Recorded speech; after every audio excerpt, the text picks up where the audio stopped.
Little yellow bubbles of pus coming from a cow's hoof is a very bad sign, and in this video we're going to do everything we can to heal this little cow's hoof. You're watching the Hoof GP. So it's plain for us all to see this little Jersey cross cow is really feeling a huge amount of pain on that back right foot. So it's our time to get her up this race into the crush and do everything we possibly can to help her walk more comfortably.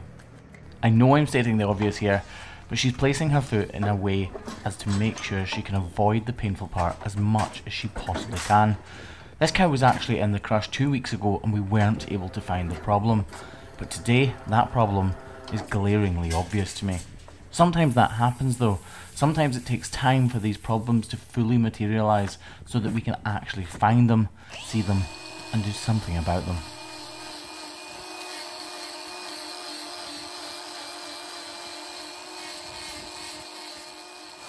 You've all seen the thumbnail, so we all know that that little black spot is the key to this cow's comfort. We need to expose what is underneath it by stripping away the overburdening layers of hoof horn which are disconnected from the corium below. At this point in the trim though, I don't know how deeply in that cavity is, and I certainly don't know if there's pus or not. To be honest though, I am hoping there is, because that would mean that I find the point of pressure and therefore the thing that is causing this cow so much pain. Right, it's time to attack the problem.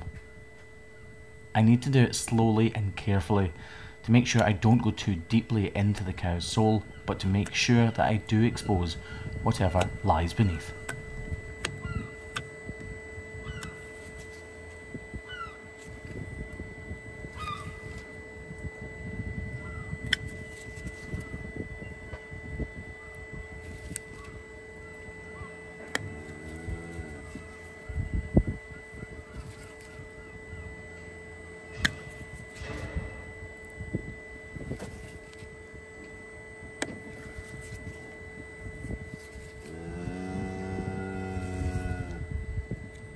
I'm literally exposing the corium. That yellow substance you can see is the outer layers of the corium that are completely overrun with infection. There's no pus, and I'm slightly disappointed because it means I haven't made any real pressure relief for this cow's foot. But just as I catch myself thinking that, this happens. A small but definitely not insignificant amount of pus begins to emanate from the cavity, which we can't yet see. This is as much relief for me as it is for the cow, because it means I've definitely found out why this cow's foot is so sore. Rather than creating a huge chasmous cavity, this infection has inflamed the entire corium. Yes, there is a small amount of pus, which hopefully we have released the pressure from right now. But there is no cavity to unveil and nothing to completely empty out. These are incredibly sore problems for cows like this, and the only true way to help these cows is through the use of blocks, therapeutic trims like this, and anti-inflammatory drugs. NSAIDs as we call them in the business. Non-steroidal anti-inflammatory drugs.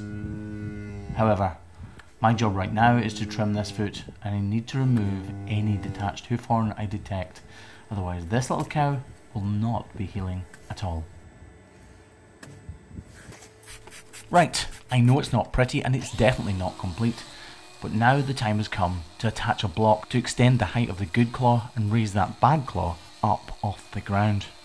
But sometimes in life, the first attempt doesn't always work out perfectly, as you're just about to find out. As Kevin begins to apply the block, I take the opportunity to run my fingers around her hairline to check that I haven't missed any high up cavities before getting back to the final slithers of hoof horn which need to be removed. We can all hear the cow getting impatient in the background. When I said earlier that sometimes you don't get things right the first time, this is what I was talking about. The block we applied is not thick enough. Her sore foot would still have been touching the ground. If we compare side by side, you can now see the much greater height difference the second block adds to this cow's foot. So you saw this beautiful little Jersey in the intro.